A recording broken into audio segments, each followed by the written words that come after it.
Et nous enchaînons donc et nous finissons même cette émission avec l'œil de l'expert où nous allons évoquer ensemble l'impact de l'intelligence artificielle générative sur le marché des CGP. Pour en parler, nous avons le plaisir d'accueillir dans Smart Patrimoine Vincent Orez. Bonjour Vincent Orez. Bonjour.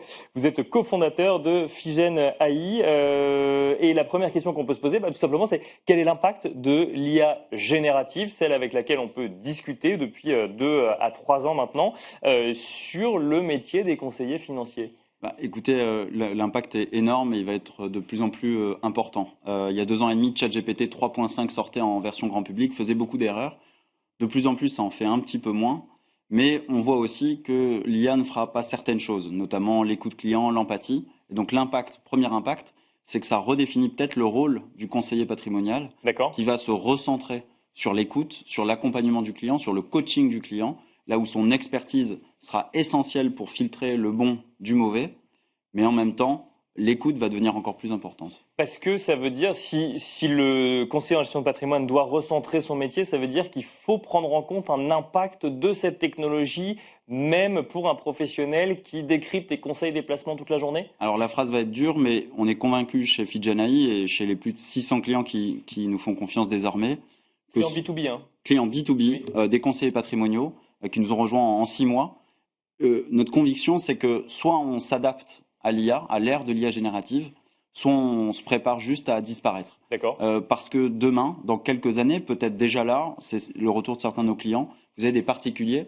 qui utilisent ChatGPT ou Mistral ou d'autres pour se conseiller financièrement. D'accord. Et C'est un réflexe chez certains investisseurs particuliers aujourd'hui, après à voir comment ils l'utilisent, mais en tout cas, ils essayent. sondage IFOP du mois dernier, 83% des 18-25 ans, alors c'est une tranche d'âge qui demain sera les épargnants de demain, Bien sûr. 80% utilisent l'IA au quotidien, en majorité pour faire du conseil, pour s'auto-conseiller, Oui, bien sûr. pour aller à son entretien d'embauche ou alors peut-être pour savoir son premier placement.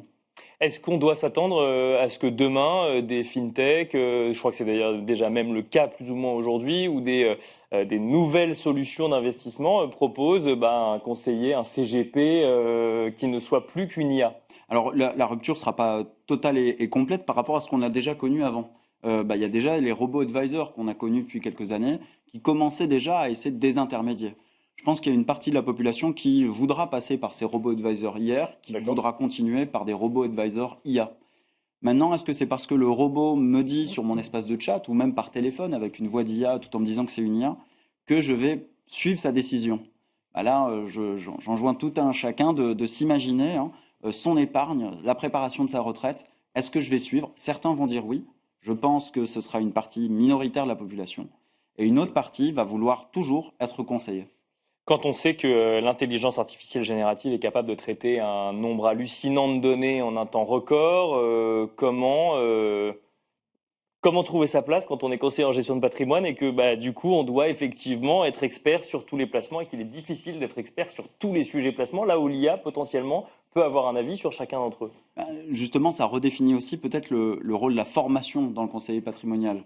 Bah, Comprendre ce qu'est un pacte du trade, un PER, une assurance vie, c'est extrêmement important, avec ou sans IA. Maintenant, ce qui va être encore plus important, c'est peut-être d'avoir les réflexes de suivre la bonne communication financière, bien présenter les risques à son client par exemple, Bien sûr. mais aussi l'écoute client, on y revient. Je vous donne un exemple très concret. Tout récemment, un de nos clients, un conseiller patrimonial, utilise Figen AI et le Figen AI donc, lui propose pour son client le rationnel de l'investissement immobilier. D'accord. Donc il lui dit, voilà, pour ce client-là, voilà ce qu'il faudrait faire en termes de calcul économique, de bilan patrimonial.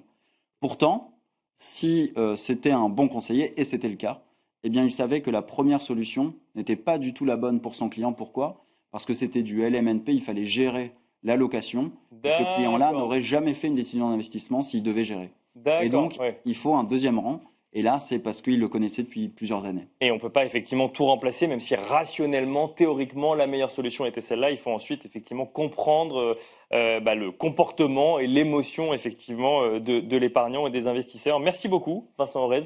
Merci de nous avoir accompagnés dans Smart Patrimoine. Je rappelle que vous êtes cofondateur de Figen AI. Et merci à vous également de nous avoir suivis. Et je vous dis à très vite sur Be Smart for Change.